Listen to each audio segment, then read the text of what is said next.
Hey, welcome. So today we're going to dig into a really specific line of reasoning behind the practice of hijab.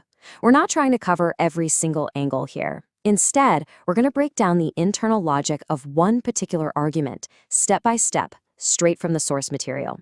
All right, let's get into it. So, this is the big question, right?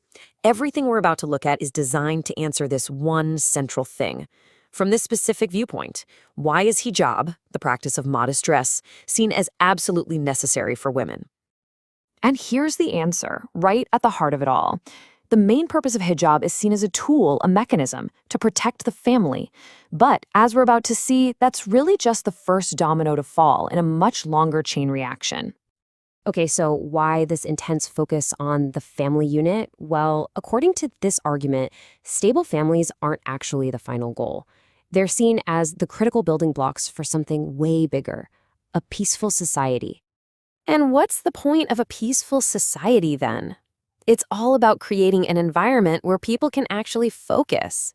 The idea is that when you get rid of all the social chaos and distraction, individuals are finally free to work on their own spiritual growth and, reach their highest potential.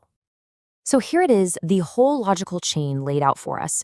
You can see how it's supposed to flow, one step leading right into the next. Hijab is meant to create a stable family. Stable families build a peaceful society. And that peace is what makes spiritual growth possible. Now, let's really dig into how each of these links is supposed to work. All right, let's zoom in on that very first connection. What is the specific way that hijab is meant to lead to a stable family?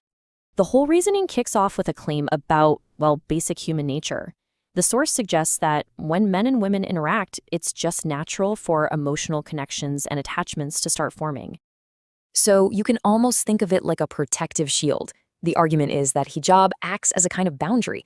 It helps make sure that all that powerful, emotional, and romantic energy is channeled inward, staying inside the marriage. It's designed to stop those outside attachments from forming, which could weaken the primary bond, and by doing that, it strengthens the very foundation of the family. So what about the flip side?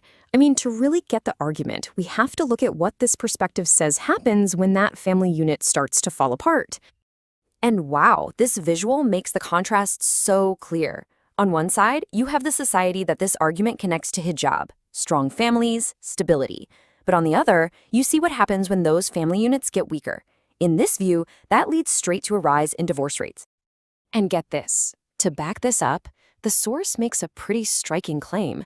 It suggests that in some cities, up to half of all couples are either legally divorced or they're in what's called an emotional